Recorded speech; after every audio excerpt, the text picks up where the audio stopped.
Thank you. Good evening, and welcome to the 60th Harriton High School commencement. At that first one, there were 187 students in Harriton. Now we've got 328. We do have an enrollment growth issue. While I've only been in the district 4 years, this is my 18th commencement address as a superintendent of schools. 3 things I've learned over the years. 1, the shorter my speech, the happier everyone seems to be, and I'm quite sure why. 2nd, very few people really listen to my speech while it's going on. And 3rd, virtually no one remembers it the next day. But that's not going to stop me. I'm going to take just a few minutes of your happy time. Some of you may know that I invite our graduates to join me for a breakfast about 1.5 years after they graduate. That event gives me a chance to ask how you're doing and how we did in preparing you for what you're doing once you leave us. For example, one year, a group actually complained that they didn't feel quite well prepared enough in doing research papers when they got to college. So as a result, you got to do more research papers. If you didn't like doing those papers, you have your fellow graduates to blame, but research paper writing is like spinach, it's good for you. It's always risky asking how we could have done things better. You never know what someone's going to say, but here's what I hope you might say. I hope one student might come back and say, my freshman year at college was awesome. I loved my roommate, and I was so well prepared for college that I didn't have to study at all. I used my spare time to volunteer at the local food bank. That may not be the case in every situation. And so I would be equally happy to hear, school was tough. I had class in a large lecture hall and not the small classes I was used to at Harriton. Some of the professors were not as easy to get to know as my high school teachers. And I got homesick. But you know, we learned to persevere, keep at it. I called up my high school guidance counselor and some old teachers, and with help and advice from them and my parents, I got through it. Thanks for being there even after I graduated. Thanks for helping me learn that practice makes for better music performances. Training hard pays off on the track team, and that I could turn to people in my school for help. And I have a single room now since my roommate got kicked out for doing stuff I also learned not to do.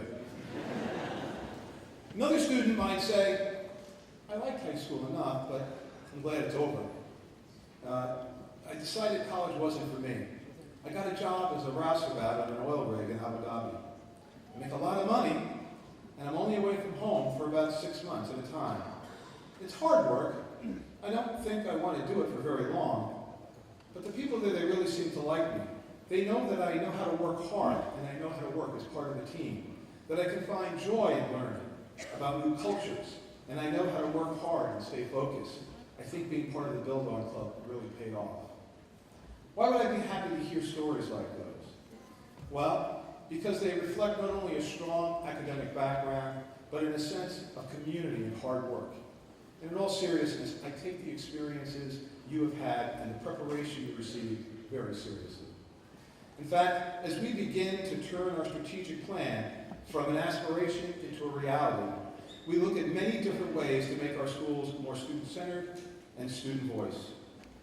To bring in our community resources, to strengthen our programs, and to ensure that our curriculum provides you with the ability to make choices rather than just hope to be chosen. One step on that path was giving you the Challenge for Success survey. And some of you may have had the experience of having an administrator shadow you, yes, follow you all through the day. Each of our secondary principals, vice principals, and department heads shadowed a student or two for a full day. They went to all of your classes, tried to do all of your work, even went to gym class and gathered a greater insight to your day. Some of you invited them to go home with you to experience that part of the day. I understand they do yours. We did that to gather hard data that we could turn into actionable plans to improve our school district, so that when you come back to tell me how you're doing and how well you did, you'll have a great story to tell.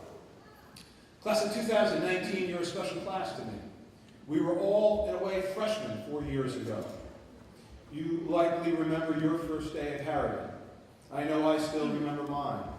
That first year I received a request from the Harriton Stock Market Club to overrule the administration who wouldn't let them use real money to purchase stock as a club. They tried to convince me that picking stocks was in no way like picking, which team is going to win. It's not gambling, Mr. Copeland, it really isn't. I thought they would have a real problem dealing with so many participants and dealing with the tax implications, but they assured me they had access to lots of tax attorneys. So it is with a special feeling that I wish you all the best. Parents, guardians, teachers, congratulations. You teamed up to help these young people as they entered our doors to learn, and I know you will still be there for them as they go forth to serve. Good night, Godspeed.